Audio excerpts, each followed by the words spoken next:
Episode 2, Death from Above. I got off the bus from Los Angeles for basic training at Fort Ord, California. The bus full of recruits was made up of boys from Tennessee and Southern California. Vietnam veteran Staff Sergeant Dewey Armour was there to greet us. Once we were lined up in ranks on the parking lot, Staff Sergeant Dewey Armour asked if there was anyone amongst us that thought they could kick his ass. Ditty bags dropped onto the ground around me, and guys started surging toward the sergeant.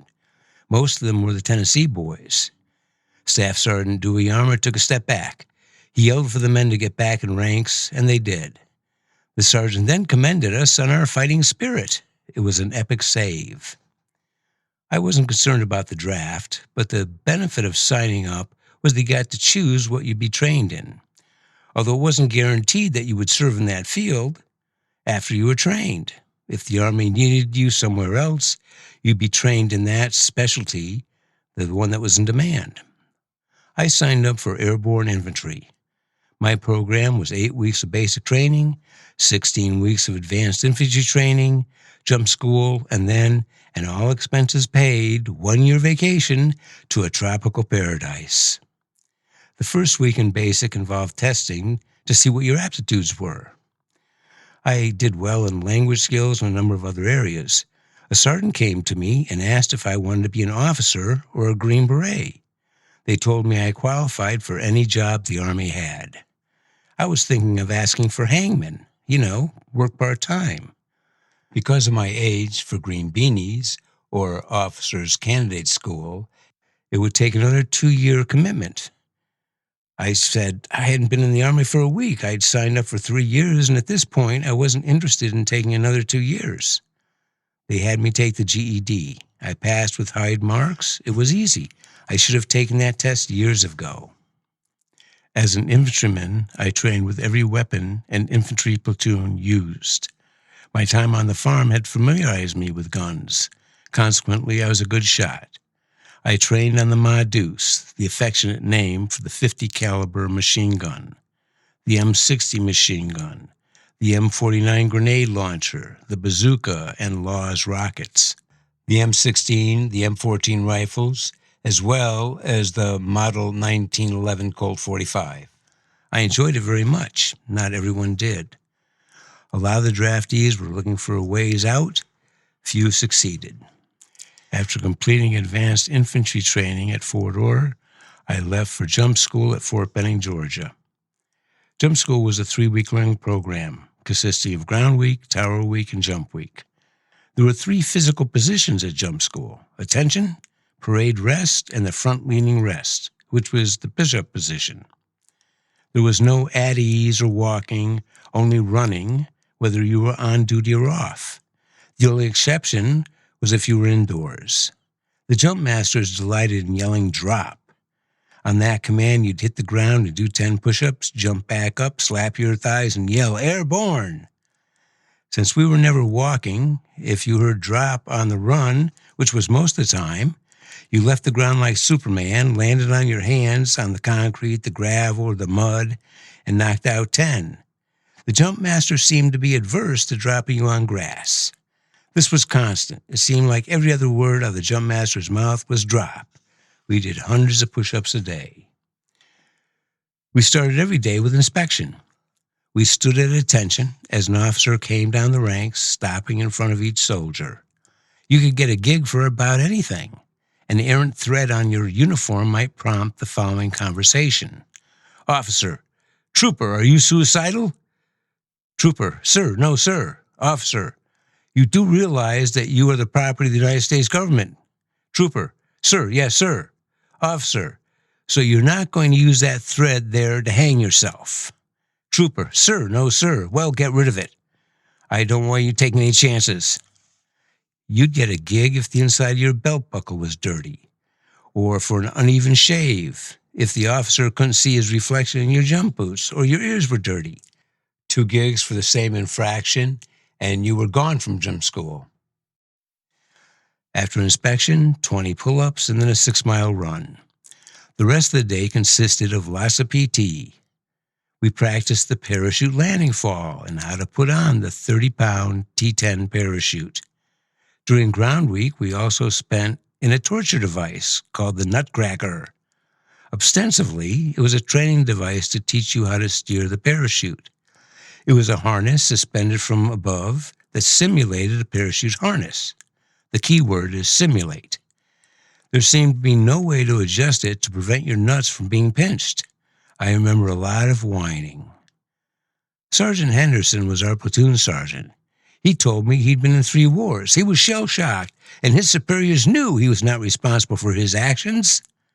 About 3 times a week, just before lights out, the sergeant would appear and call us for a snap inspection. We, of course, never passed. He would send us outside in our skivvies. He told us to do push-ups until he got tired. I soon learned Sergeant Henderson was remarkably fit. No matter how many push-ups we did, he never seemed to be the least bit fatigued.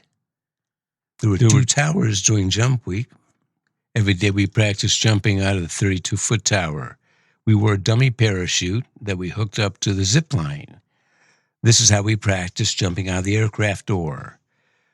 We were trained to take the correct position at the door. We jumped out and maintained that position, with our chin tucked, feet together, elbows at our sides, and hands on our reserve chute. We were to count to 4 and then looked up to see if our canopy was deployed. We would slide down the cable as the jump master corrected our flaws and directed us to pull a slip to the left or the right, the front or the rear. At the bottom of the cable, there was a raised dirt berm where the rope man stood. There was a long rope that was attached to the harness that we hooked to the dummy parachute risers. We would land on the berm, unhook the risers, and the rope man would run them back up the tower for the next jumper. We, in turn, became the rope man. After we ran the risers back up the tower, we would get in line and do it again. Then there was a 250-foot tower. It was like a carnival ride. The tower had 4 arms, one in each direction, so no matter which way the wind was blowing, it could be used. Each arm had a big metal circle that was lowered to the ground. A bunch of us would clip a special parachute to this ring, chanting, "Rig and run, rig and run." The jumper was hooked up to it and lifted up the 250 feet to the top of the tower. It was released and the jumper would float down as the jump master directed him in steering the parachute away from the tower and critiquing the jumper's parachute landing fall. Next was jump week. To qualify as a paratrooper, 5 jumps were required. We jumped out of C-119 cargo planes. It had a capacity of 64 paratroopers. During my military career, I also jumped out of C-130s, helicopters, single-engine aircraft, and the C-141 Starlifter, which was a jet. I've taken off an aircraft 27 more times, and I've landed with them. For our first jump, we trucked down the airfield and put on real parachutes. We boarded the aircraft and made up 4 sticks, inboard and outboard. A stick of jumpers is a file of them in an aircraft. We were seated and took off. About half an hour later, the jump masters opened 2 rear doors. The noise and the wind were tremendous.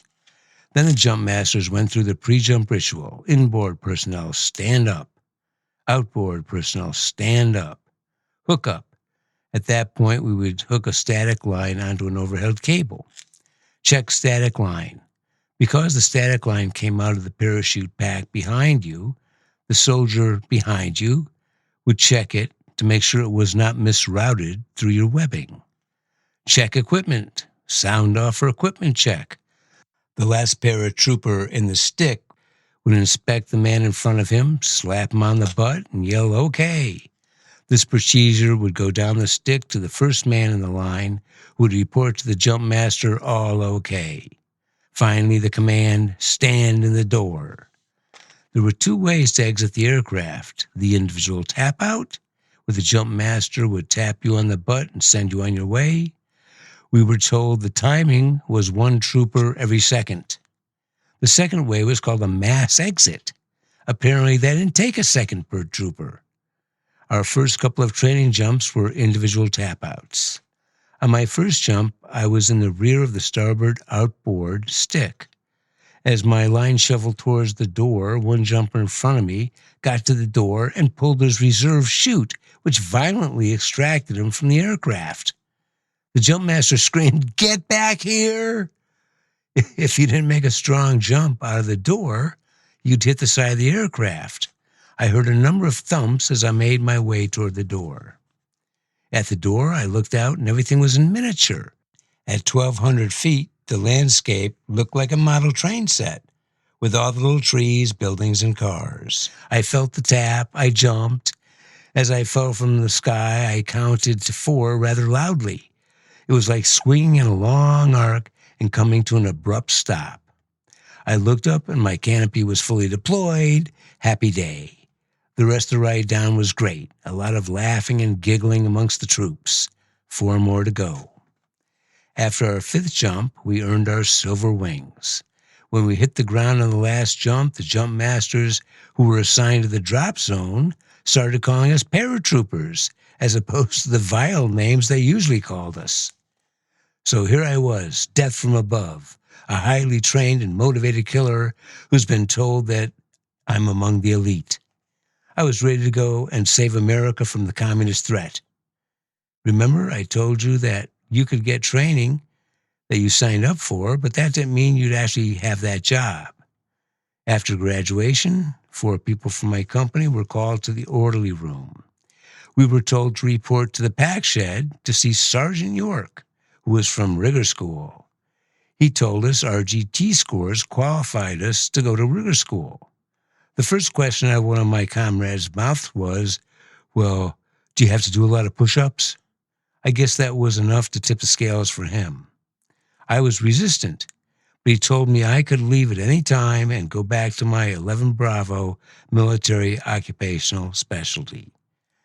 He explained that we packed parachutes and rigged military hardware to be dropped from airplanes. I said, fine, as long as I could leave and go back to being an infantryman. I was in. I left Fort Benning, Georgia for Fort Lee, Virginia, home of the Quartermaster Corps. This was a 12-week course. Halfway through, I told the Sarge I don't want to do it anymore, and the sergeant sent me to see the commanding officer. The major asked me what my primary MOS was, and I told him infantry.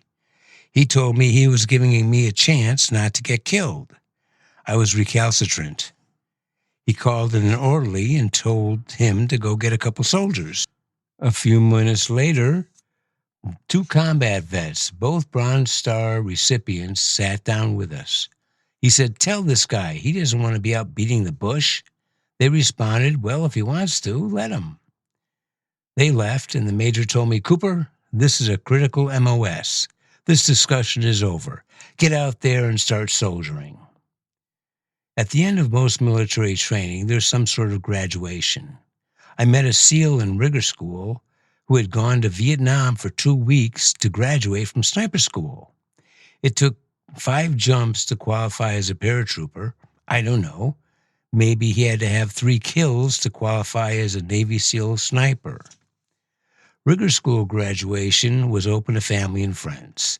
They had set up bleachers and a stage with a podium right next to the drop zone. It was going to be quite a show. We were going to jump out of a C-130 and form up in front of the stage. As we were coming toward the drop zone, word got passed along that there was a 20 to 30 mile an hour gust of wind.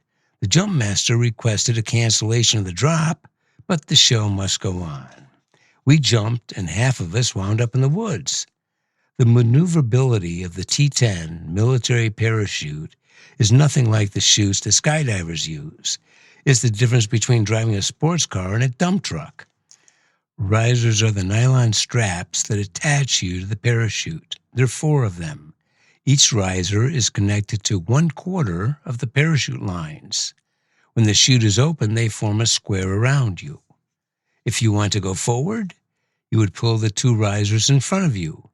This would tilt the back of the chute, expel air, and propel you forward. If you want to go to the right, you grab the 2 risers on the right side, pull down, expel the air out on the left side, and push you to the right. In this case, I wanted to go backwards, so I was pulling back slips like crazy.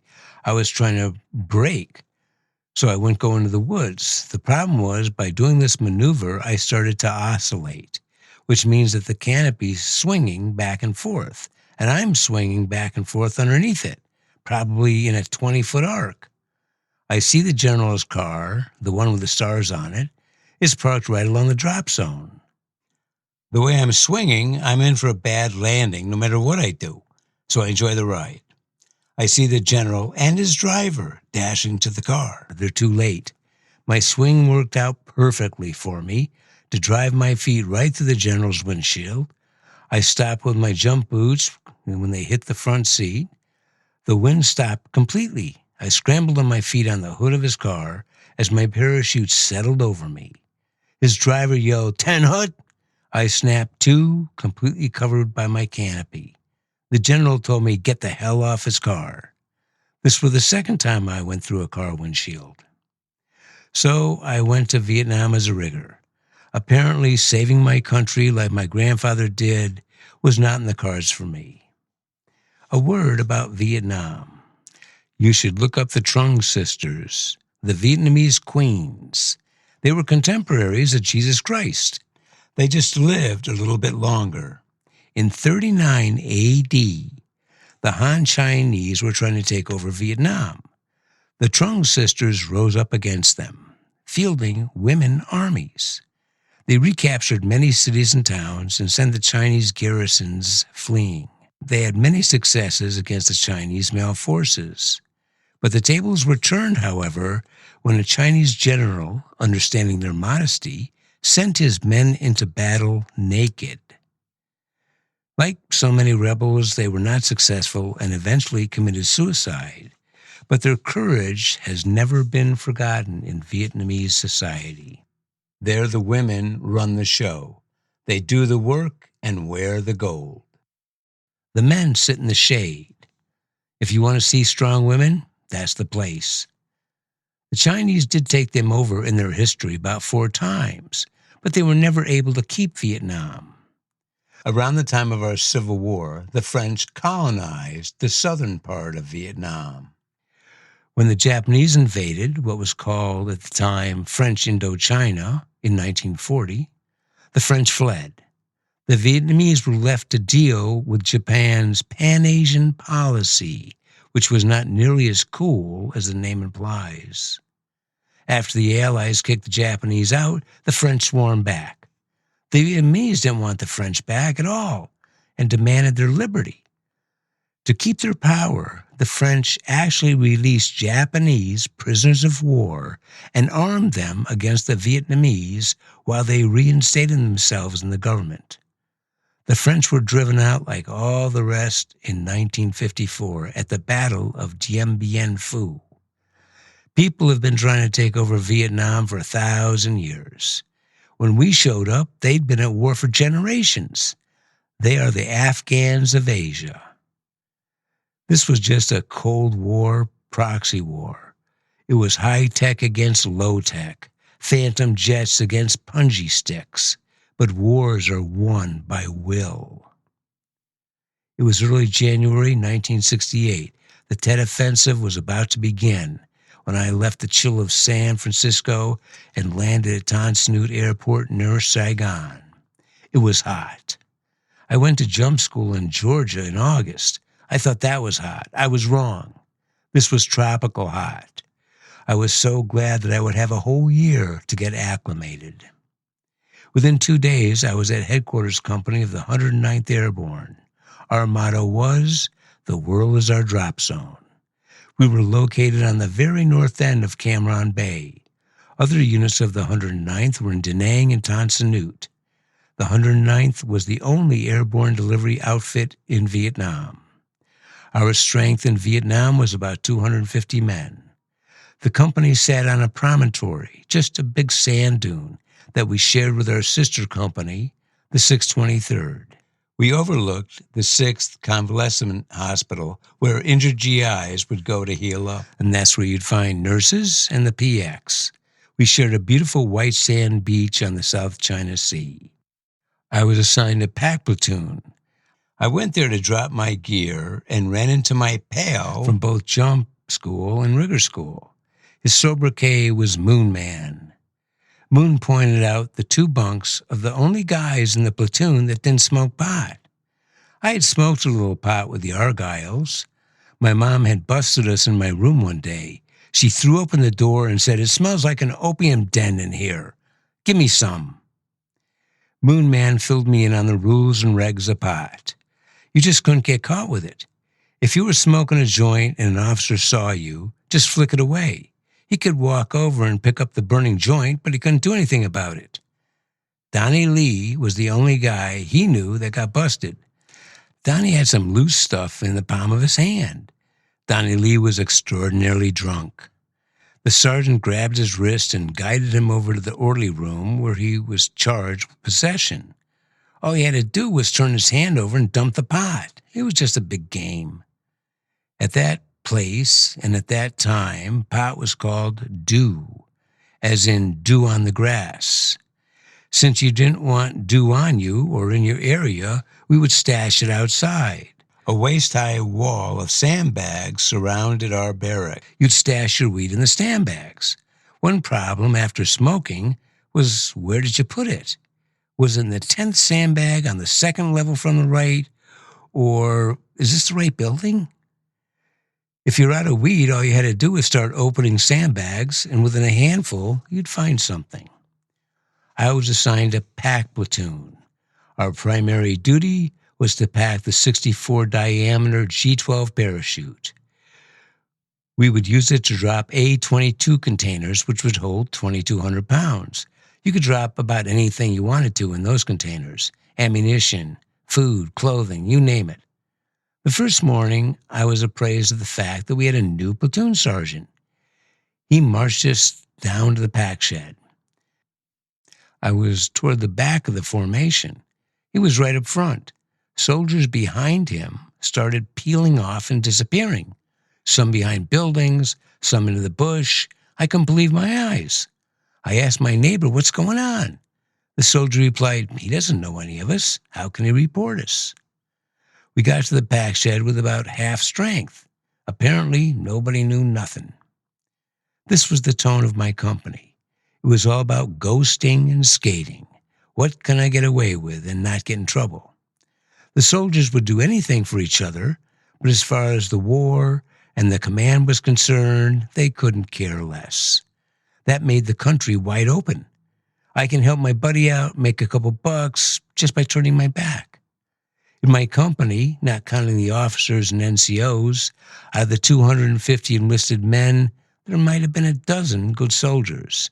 By that I mean guys that wanted to be soldiers, considering a career in the military. The rest didn't want to be there. A lot of them were draftees. A common refrain was, well, what are they going to do, send me to Vietnam? Usually you might have 2 COs and a tour of duty that lasted a year. We had 5. Our commanding officers were 4 captains and 1 major. Our platoon leaders were lieutenants, either second or first. These guys were in their early 20s compared to us in our late teens. They'd gone through officers' candidate school. In the Second World War, they were called 90-day wonders. Most of our sergeants were retreads. They served in the Second World War in Korea. We had a number of Green Beret sergeants that took over platoons. A few of them were there to convalesce from wounds until they were fit to go back to their teams.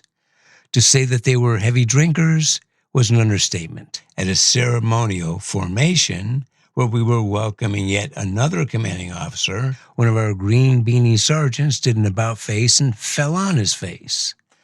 I saw the amount of alcohol these 20 guys consumed when I went on trash run. On that detail, 4 guys would pick up the 55-gallon trash containers that the company area and dump them into a 2.5-ton truck. Ride the truck to the dump. The truck would dump the load. You'd be done by 9 in the morning. You'd repeat the process after lunch, and because there would be less trash, you'd be done about 2:30. The NCOs had their barracks. Every morning on trash run, we would collect 4 55-gallon barrels and beer cans. After lunch, there'd be another full can. These fellas could drink. No matter how you do the math, that's gallons of booze per man per day. At this point, I'd only been in the country less than a month, and here's what's happening in the war. Remember I told you about the Battle of Dien Bien Phu? Out of the 16,000 French soldiers there, only 100 escaped. The rest were killed or imprisoned. It was a complete disaster for the French, a real rout. The North Vietnamese saw our base at Khe Sanh as our Dien Bien Phu. Since there was not a large civilian population around, our military boss, General Westmoreland, thought it would be a good place to demonstrate the American superiority in firepower. He hoped to destroy a large number of the enemy surrounding the base. Westmoreland said we were fighting a war of attrition, kill enough of them, destroy enough of their equipment and supplies, and they will lose the will to fight. I don't believe the general was familiar with the Trong sisters, but under no circumstances would he let Khe Sanh fall. The base was manned by 5,500 Marines. It was surrounded by 20,000, which grew to 40,000 PAVN, the People's Army of North Vietnam. The siege of Khe Sanh started on the 21st of January. Enemy gunners scored a direct hit on the Marines' ammo dump, blowing up 1,500 tons of munitions. The shrapnel on the runway was so heavy from the explosion that the runway was closed for 2 days. The only way to resupply the base was by air. We were the only unit in Vietnam that could keep the Marines in Khe Sanh alive, and until the road opened on April 1st, that's just what we did. During that time, we delivered over 12,000 tons of material to Khe Sanh. At one point, we worked 3 days and 2 nights without rest. On the evening of the third day, we were pulled off the rigger line, and we were told that we were going to have a snap inspection. Bags of pot and pipe flew into the bush from the men in formation. After working for more than 60 hours nonstop, the men were not pleased that a bullshit inspection was going to be the reward for all their efforts. After that, we went on a 24-hour shift with 6 hours off. I really don't recall how long that lasted. I just remember being beat. For our support of Khe Sanh, the unit was put in for a presidential unit citation, but after years, it was denied. Our fellow riggers in Da Nang needed help, so about half our company boarded a Japanese merchantman. The ship may have been a World War II LST, landing ship, tank. It had a ramp in the bow through which we loaded our big forklifts and our shipping containers of parachutes and A-22 containers.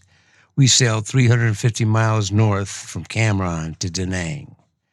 As we entered the harbor at night, we were greeted by a firefight. We were ordered to stay below decks. As we pulled alongside the dock, a number of grenades exploded on our deck, and shrapnel peppered the hull. We stayed aboard until morning and then began disembarking our gear. As we rolled out to our new quarters with the Marines, I saw the aftermath of the previous night's fight.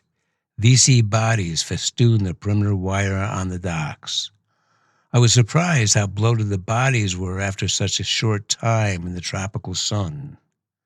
Hanoi Hannah was Vietnam's counterpart to Tokyo Rose, the radio broadcaster in the Second World War. Hannah would play music and spout VC propaganda. She greeted the arrival of the 109th and told us that we should be home protecting our girlfriends and wives from the omnipresent Jody. We shouldn't be making war on her peace-loving countrymen. She told us to go home before it was too late. Bill Stewart took her to heart. He went around shaking our hands and saying goodbye. We told them to grow a pair. There's about 1 million Marines around here. We'll be perfectly safe. Well, we were half right. The barracks were right next to the runway. As the Phantoms and Crusader jets took off, the whole building would shake. Getting a good night's sleep was not in the cards. Actually, getting any sleep was not in the cards. The first night, we went down to see a movie when a siren started blaring. A moment later, rockets started pouring in. We dashed to our barracks and were met there by a Marine gunnery sergeant. There were no bunkers, just a 3-foot-high wall of sandbags at the rear of the barracks. He told us to go there and take shelter behind this wall. We wanted our weapons. He said his Marines had it under control. We just had to keep our heads down. So we had a front row seat to a firefight that ensued. We could see the VC sappers running around 200 feet from us. They were trying to use their satchel charges to blow up jet fighters parked in revetments along the runway. A rocket blew the ammo dump 100 yards away. It was quite a fireworks show. It didn't go all off at once. As the ordnance cooked off, shrapnel would hit the roofs of the barracks behind us as we crouched behind the sandbag wall. Shrapnel slid down the roofs like rain. And so it went, rigging to keep caisson going. In the day, at night, we crouched behind the sandbags and fed the mosquitoes. I was tired. If a rocket landed nearby, it wouldn't make any difference. If I was behind the wall of sandbags or in my bunk, there was a 20-foot difference. One night, after the siren went off, the gunny came in to check that the barracks was empty. I was in my rack. He said, "Get the hell out," and he left. I picked up my cot, set it down along parallel with a drainage ditch, went to sleep. Everyone else hunkered down behind the sandbags. I woke up in the drainage ditch. The gunny had come along, saw me, flipped me off my bunk into the drainage ditch. I never woke up. I told you I was tired. By this time, we had dropped a tremendous amount of material into caisson. Periodically, riggers would be sent to caisson to collect parachutes, A-22 containers, anything that we could salvage. Donovan and I pulled the duty. We got our gear from the barracks and walked across the tarmac to a waiting C-123.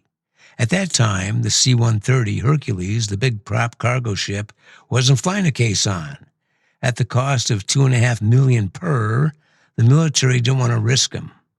The problem was the enemy gunners had the runway bracketed. The smaller planes, like the C-123, could land in a shorter distance and make the turn to the unloading area. But the C-130 had to roll all the way to the end of the airstrip, turn around and come back, thus leaving it much more vulnerable to enemy fire. One C-130 took 242 hits.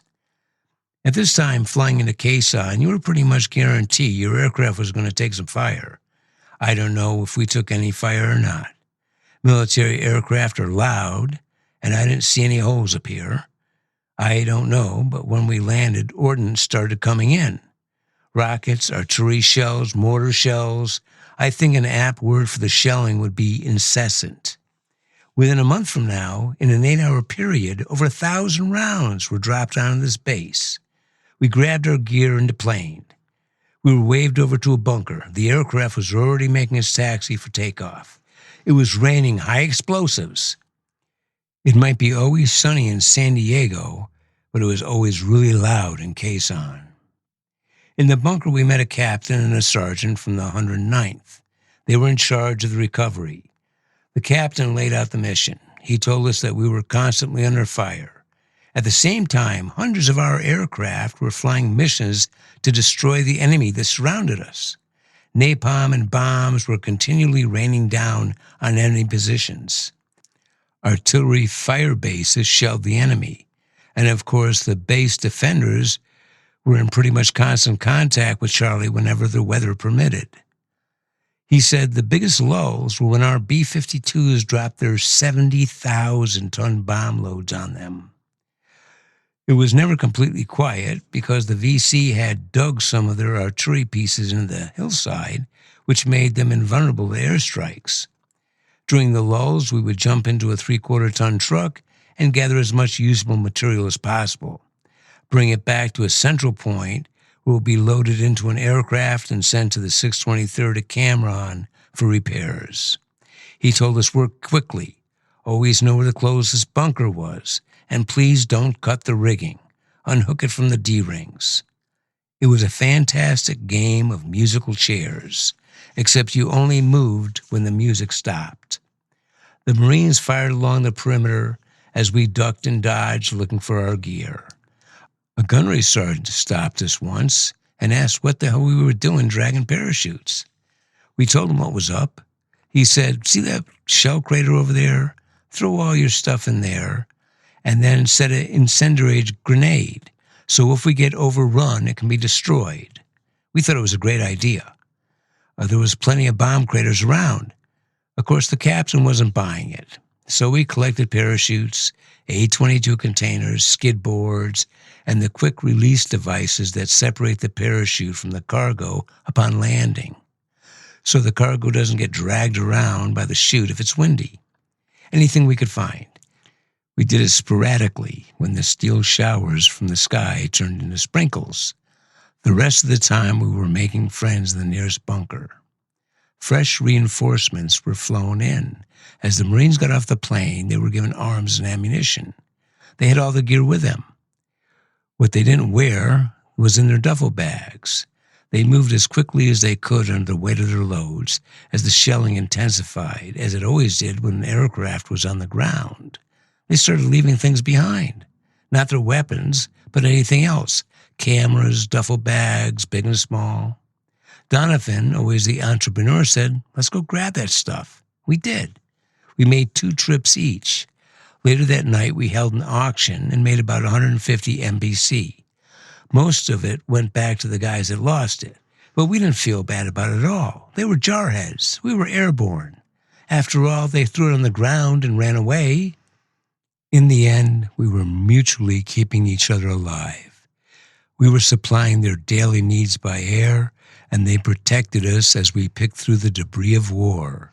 And I'll always be grateful to them. After 5 days, we had done what we could to fill our requirements for the captain, and we got the hell out of Dodge. We left behind a group of mighty teenagers. When we got back to Da Nang, the first thing we did was grab a shower. We were covered from head to toe with red mud, because in Khe Sanh we spent an inordinate amount of time on our bellies, hiding from shrapnel. The contingent of my company stayed in Da Nang until the road was open to Khe Sanh. Then we went back to Cam Ranh Bay, and I went to pack platoon. There was pack, air delivery, maintenance, and motor pool platoons. We packed the G-13 parachute. We had a quota. I don't remember what it was, but every time we met the quota, they raised it. I don't know if there's a YouTube video on how to pack a G-13. I'm not going to explain it to you, but we could do it in about 6 or 7 minutes with 3 guys. The pack shed was 120 degrees. We stood in puddles of sweat and ate salt tablets. Word got out that they needed a clerk. Getting out of the pack shed, I believe, would be a good deal, so I volunteered. In the Army, they have schools for clerks to teach them how to type and be familiar with the Army forms.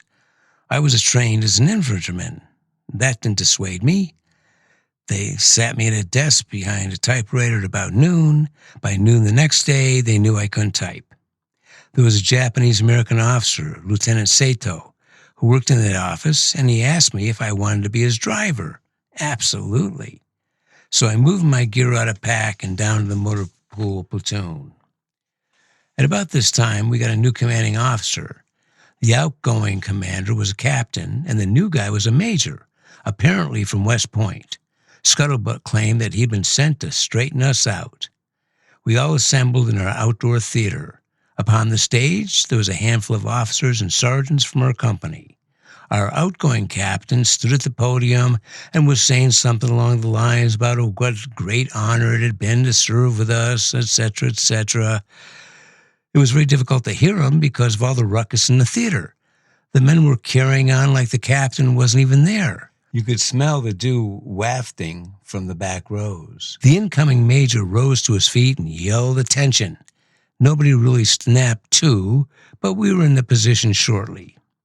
He then berated us for our lack of respect for this captain of the United States Army, and he said he was not going to tolerate anything of the sort. He laid out his style of command. I say jump, and you say, sir, how high. Military discipline would be strictly adhered to, and any deviation would mean the dire consequences for the malefactors. He was going to show us what it was to be led by a West Point commander. Well, what do they say about the best laid plans of mice and men? In Vietnam, the term to bring smoke meant to mark a location. Oftentimes, the location was a target for ordnance, high explosives, napalm, the fun stuff. The company agreed that the new major had definitely brought smoke on us. From that day forward, he was known as Smoke Evans. What the major didn't know was that most of the guys took his authority to be a challenge. Their attitude was, "Oh yeah?" Except for guard duty, we weren't armed in the company area. Our weapons were kept in a supply tent. Periodically, a detail would be formed to clean the weapons. This occurred. After the weapons had been cleaned, it was discovered that 22 M14s were missing. To add insult to injury, Smoke Evans' personal .45 was gone too. For some reason, command was alarmed. The hill was shut down except for official business. The NCO club was shut down. MPs were doing interrogations for days. I don't know who was on that detail. I do know none of them gave any useful information because the situation dragged on for weeks and weeks. As Lieutenant Sato's driver, I was able to get off the hill. I could be searched at our company gate, either going on or off. That depended on Lieutenant Sato. The gate guard would ask him permission to search me. If Sato vouched for me, we'd just drive through. So it fell to me and a handful of drivers to keep the company supplied with dew. Jungle fatigues have big cargo pockets on the thighs. You could put about 2 ounces per pocket without much of a bulge. So when Lieutenant Sato went to town, I had time to see a mama-san and pick up a little weed. It was a seller's market. A couple of times coming in the gate, the guard asked that I search him. Lieutenant Sato looked at me and said, "Should he?" I said, "Hey, it's not my call." I never got searched. Things didn't improve when Donnie Lee beat the crap out of the top, as the first sergeant was called. We lived on the top of a sand dune overlooking the sea. We had a couple of rows of barracks. There was a metal sidewalk behind the last row. Behind the barracks, the dune grew into a hill maybe 50 feet tall. The sidewalk along the back of the barracks was known as Pot Alley, and the hill was known as Pot Hill for obvious reasons. We had bed check at 10 o'clock. At 9:30, Donnie Lee was sitting on the sandbags on Pot Alley, minding his own business. Top came up from out of one of the barracks, spotted Donnie, walked over and said, "It's time for you to go to bed." Donnie said, "Bed check's not till 10, Top." Top told Donnie that he was from the old army. He'd been in the Second World War, and then, if your first sergeant told you to do something, you did it. However, because he was from the old army, if Donnie Lee didn't want to follow his directions, he could step out on the sand and they could sell it in another way. It seemed like Top wanted to pick a fight with Donnie, who was happy to oblige. The first sergeant was a huge man. He had been part of the legendary airborne operation on D-Day. He fought in Korea and now Vietnam. He had a chest full of medals and a combat infantry badge, which none of us did. He was a grizzled veteran of 100 campaigns. Donnie Lee was 19, in great shape, but not a full-grown man. You could certainly pick him as the underdog. But Donnie had been on trash run. At this time of night, Donnie was feeling fairly confident about Top's state of inebriation. The fight was on. Within seconds, the barracks emptied out. It was like a magic trick. People just appeared. They formed a ring around the fighters. Eddie Casto jumped in as referee. Top asked Donnie, "How do you want to fight, clean or dirty?" Donnie hit him with a hard overhand right that split his lip terribly and said, "Dirty." Top launched a haymaker. It missed Donnie but caught Eddie in the head and knocked him down. Eddie resigned his referee duties immediately. Donnie proceeded to pummel Top. He stood his ground till Donnie hit him on the jaw. Top went down, and after a kick to the ribs, shouted, "Uncle." The fight was over. Top struggled to his feet, blood poured from his face, and then he and Donnie embraced as though they were in the prize ring after a championship bout. Top went down the hill to the hospital. We were still celebrating when our chaplain arrived in his Jeep. He told us we were all going to go to hell for what we've done to the first sergeant. He should have saved his trip because in the weeks that followed, Top wasn't the only sergeant to be assaulted by his troops. Top needed a lot of stitches, and he wore sunglasses for a week to hide his black eyes. The hill was still shut down. No club, No passes to the village, no boom boom, no do, no stroll down to the sixth convalescent to ogle the nurses and go to the PX. My time with Lieutenant Sato was short. He went home. I was reassigned to the water truck. There was a six-wheeled deuce and a half that was fitted with a water tank. My job was to keep the mess hall, the officers' showers, and the laundry stocked with water. There were two drivers for this truck, myself and a black kid named Snow. I drove in the daytime. Snow had the night shift. We would swap off with each other all the time. The wonderful thing about the water truck was there was no trip ticket. Every other truck in the motor pool had a ticket. So when it left the yard, it had to show when it left, where it was going. But because it was a water truck, we could go anywhere at any time, and believe me, we did. There were different locations that had water points, and that's where you'd hook up your truck, turn on a big valve, fill it, and then go back to the company and fill the tanks of the various users. This required an average 3 loads a day between us. Every Monday, we would go into the orderly room, see the first sergeant, and complain bitterly about all the runs we had to make. Do the officers just leave the shower running? How much do the maids need to do the laundry?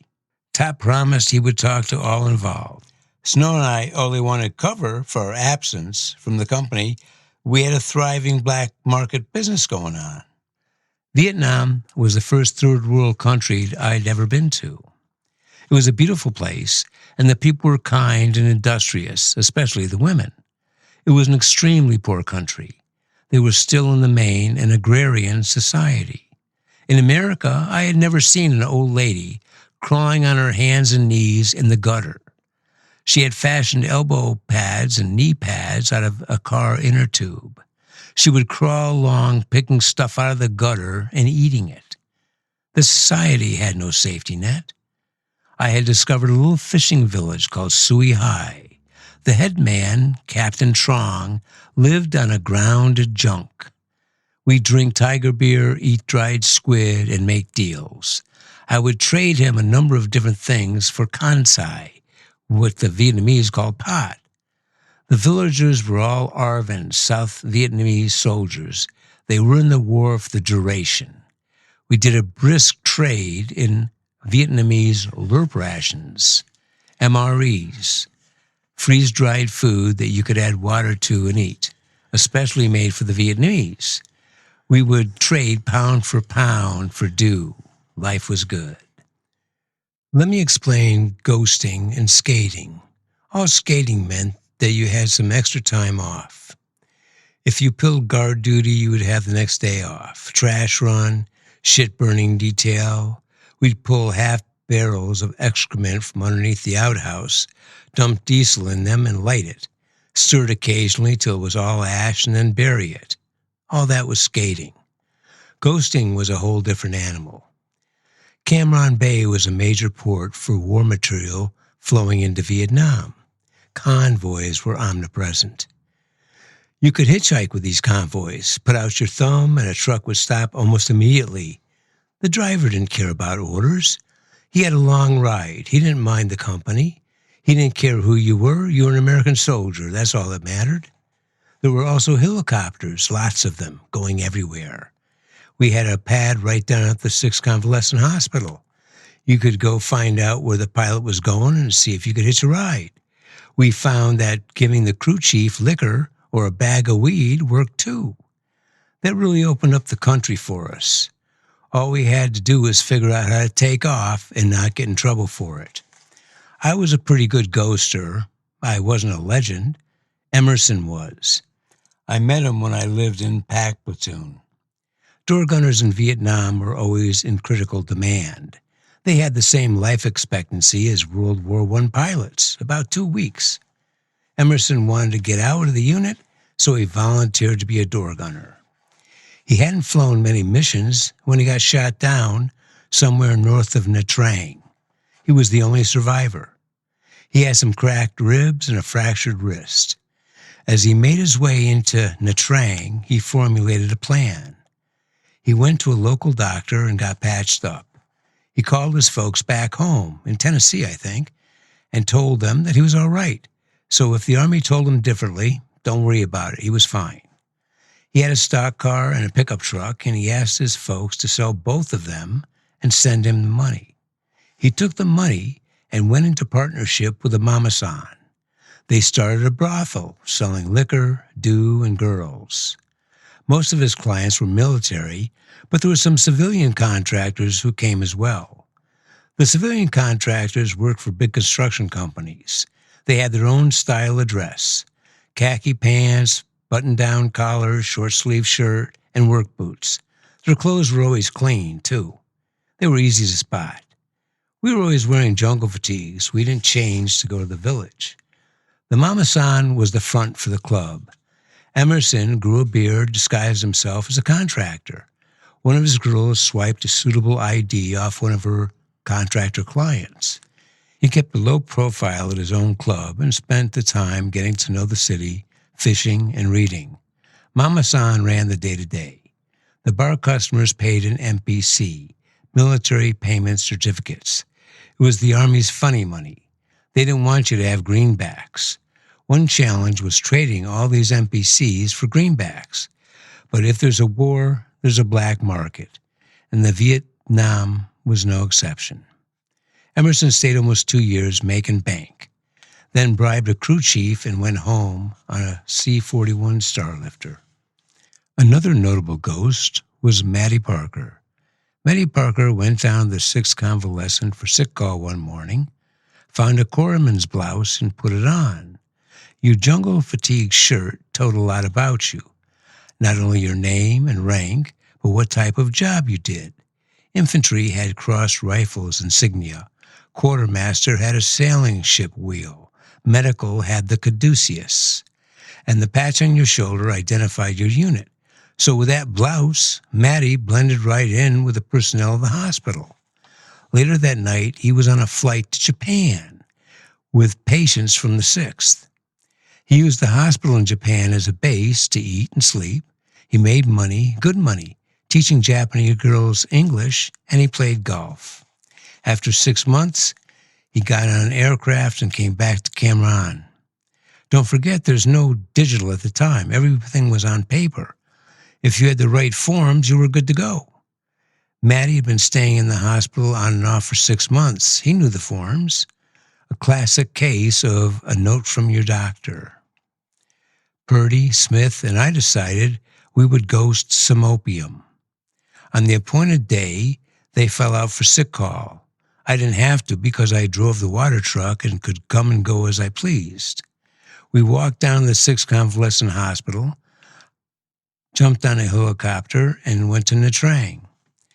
When we landed, Purdy pulled out a .45 and a holster and a belt out of a small duffel bag and put it on. I didn't know where he got it from, but I wanted one too. Purdy knew where he was going. We caught a Ciclo, which took us to a house in town. We went up the stairs and met the mama-san and bought a kilo of black, tarry opium. Purdy put it in his duffel. We headed back toward the helipad and were stopped by an MP. Purdy took them aside and talked to him. I was just imagining the bars forming around me. I'm checking the access. We have no orders. We have nothing except a kilo of opium. And why is an enlisted man wearing a .45? That was an officer's weapon. The next thing I know, Purdy says, let's go. He had paid him off. We got back to the company with the goods. We weren't missed, and nobody asked for doctor slips.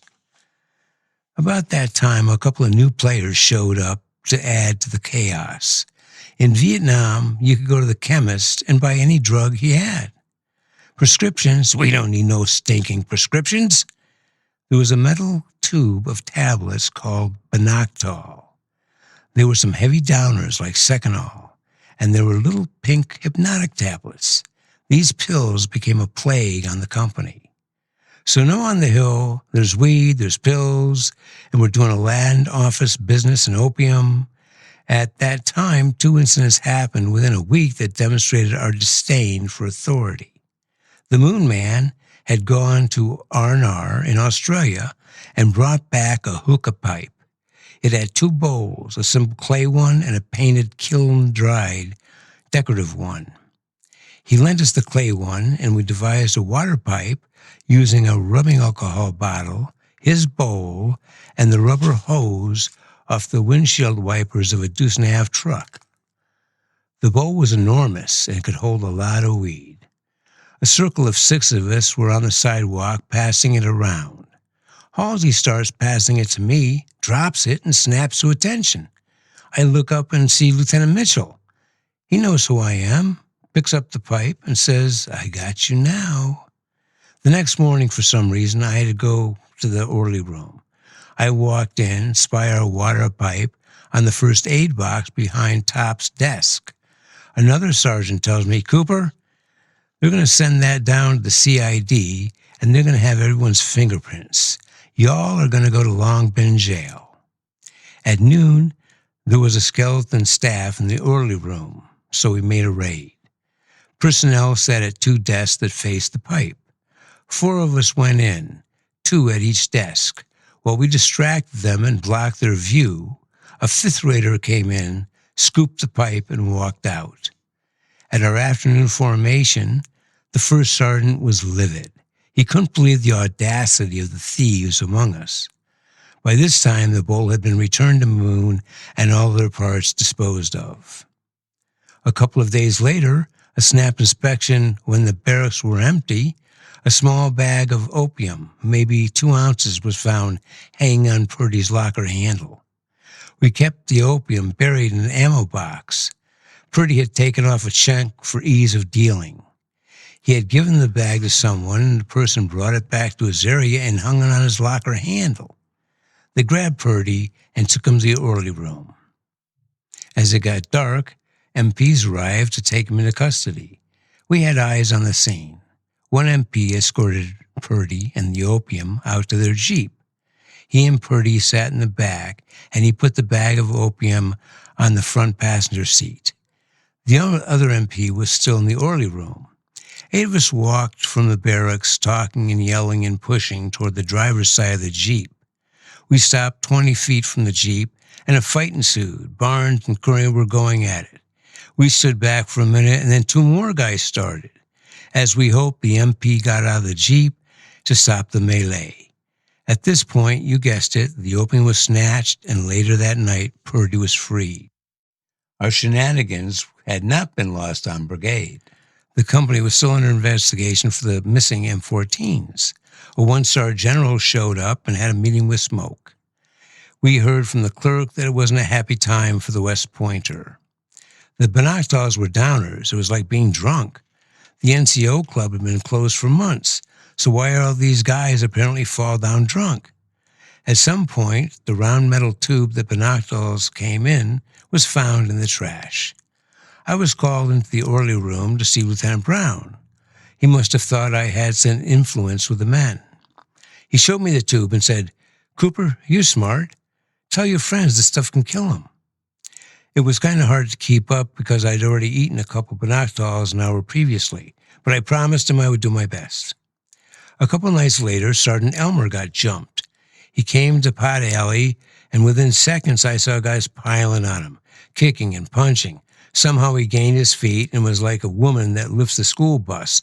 His eyes were huge in panic, and he took off in a sprint.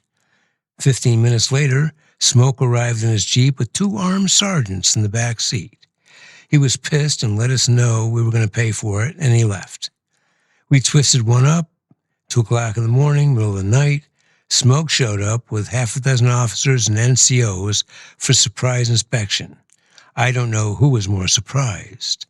The guys were so wasted for Benactals, they couldn't wake them up. They passed out in their racks with pockets full of pot and pills and paraphernalia. Smoke freaked out.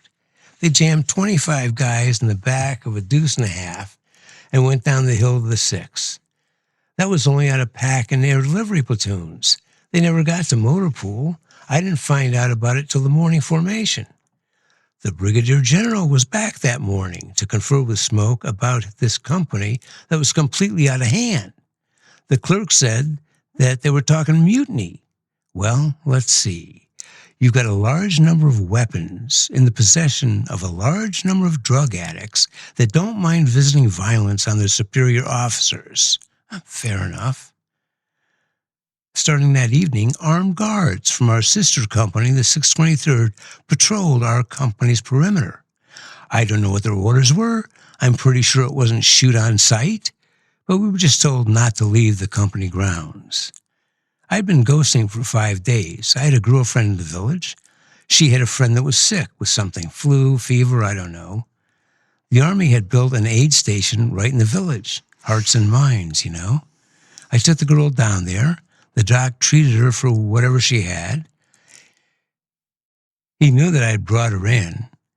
He told me she had to come back for the next 5 days for treatment, and that I was to bring her.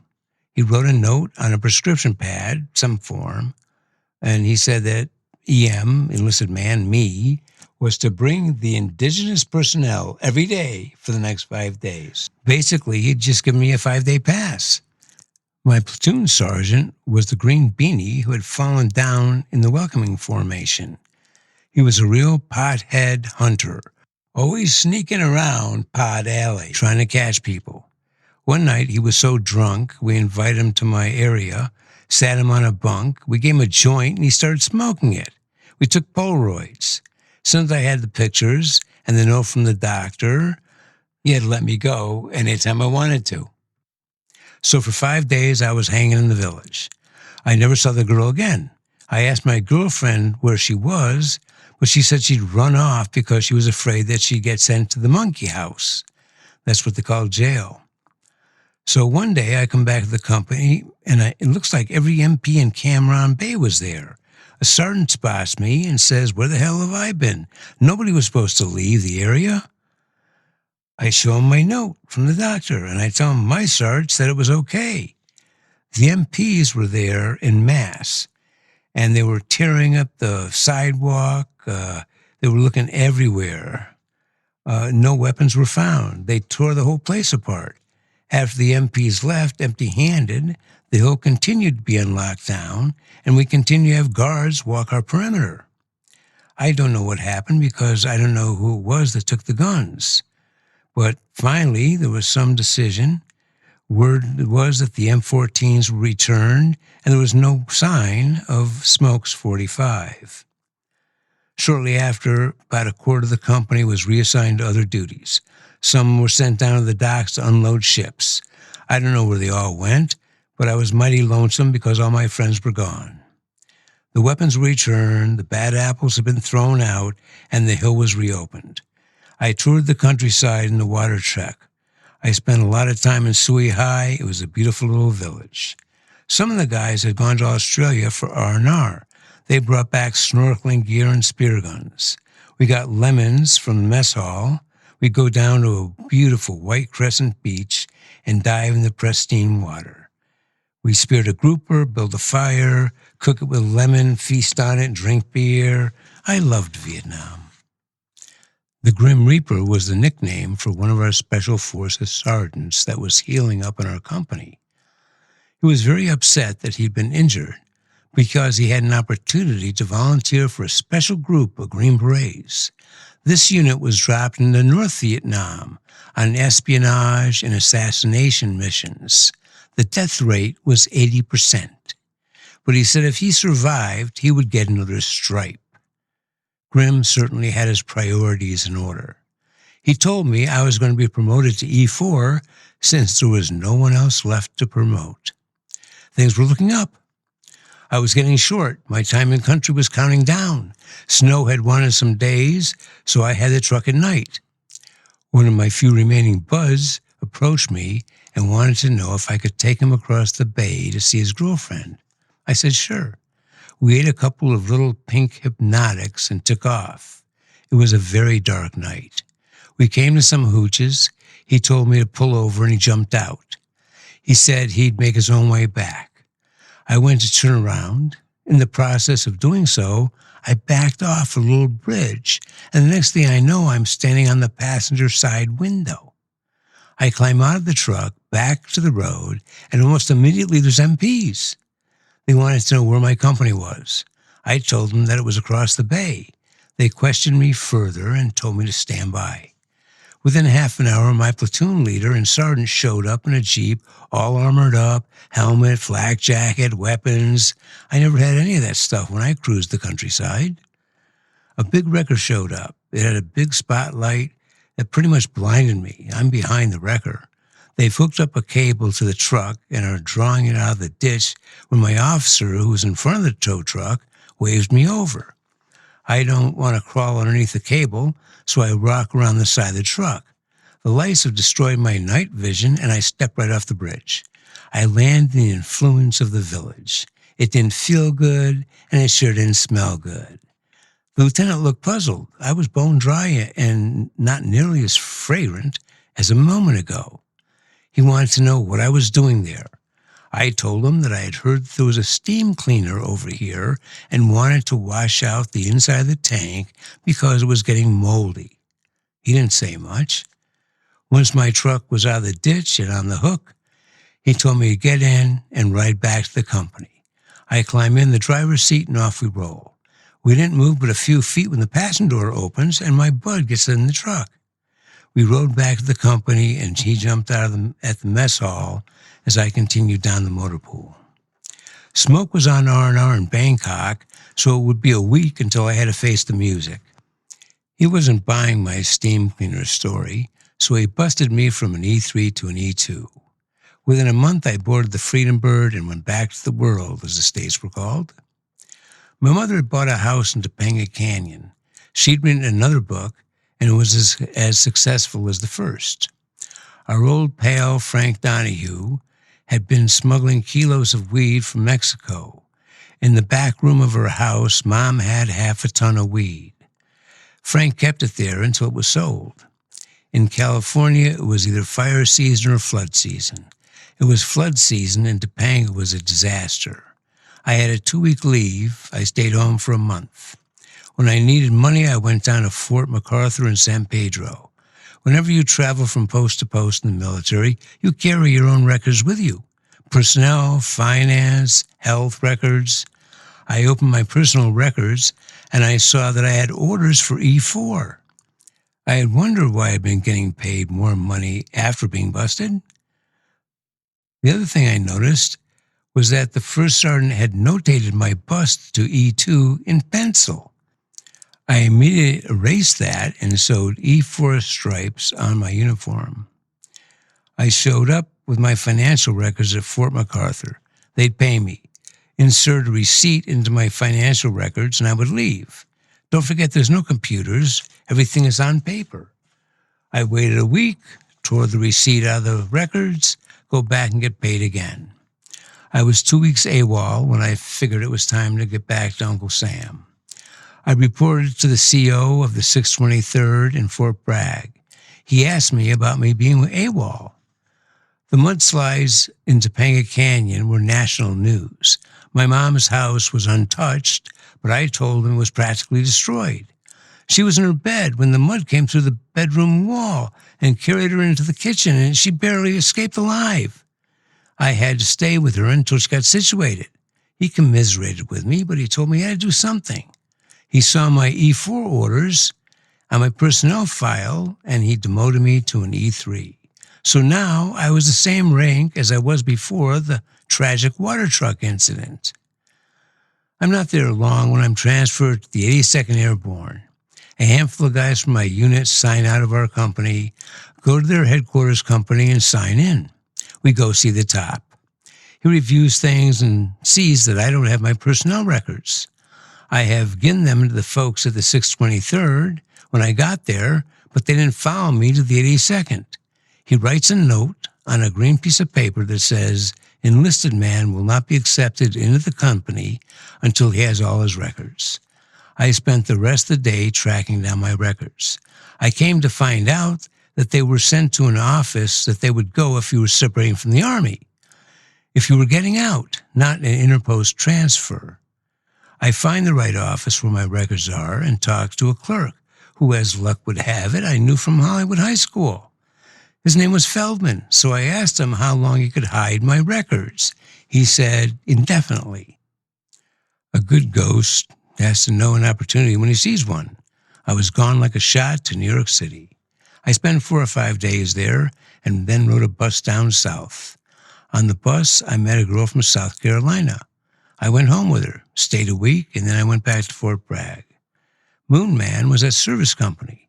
Service Company was in charge of making sure every mess hall on the base had the supplies they needed for the daily meals. The bakers worked at Service Company. The bakers worked at night. So when I was at Fort Bragg, I slept in Lenny the baker's bunk. I hung out at Service Company, shot pool in the day room with the first sergeant, ate in their mess hall. This was my base when I was in Fort Bragg. I took off to New York again. Went to see my father in the Capital District. He was divorced and was living on his own. After a month, I figured it was time to go back. I go see Feldman, pick up my records. I go back to the 82nd Headquarters Company, see the first sergeant. Hi, Top, got my records. He says, are you kidding me? You've been AWOL, son. He says, we're not going to deal with it. Go back to the 623rd. I go back to the 623rd. I see Sergeant Napoleon. He says, hey, how are things at the 82nd, Cooper? I say, I haven't been there, Sarge. He says, what do you mean?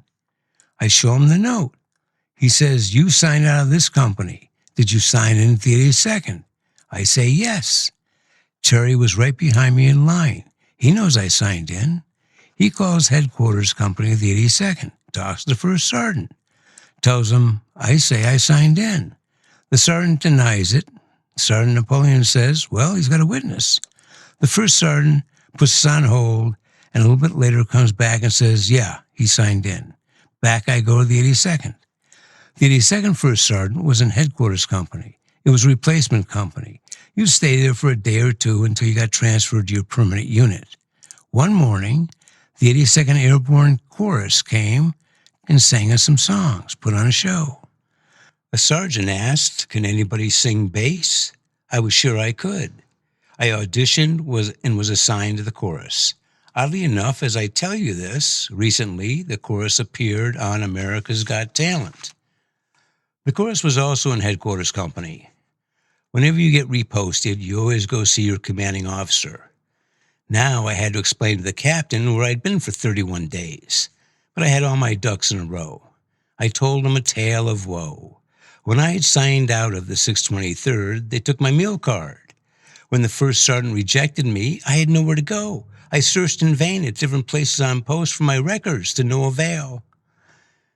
It was only through the kindness of a friend at Service Company that I survived it all. He snuck me into the mess hall, and I was able to sleep in a baker's bed. I would check down at records daily, hoping, no, praying, that they would be found. At the end of my Greek tragedy, he said, get a letter from Terry saying that you signed into the 82nd. Get a statement from people at Service Company saying you were there, and get a letter from records stating your records were misplaced. Easy peasy.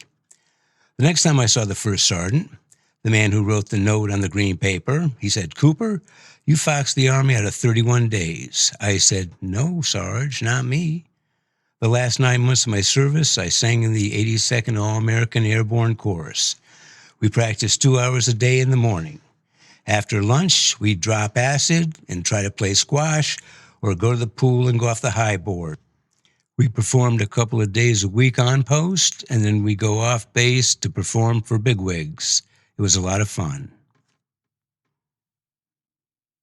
Dear listener, if you have enjoyed this episode, please share it. A 5-star review on Spotify or wherever you listen would be greatly appreciated. You can follow me and my Mastiff, Drax the Destroyer, on the It's in the Blood Facebook page. Or you can send me an email at jesse.it'sintheblood@gmail.com. Thank you so much for your support.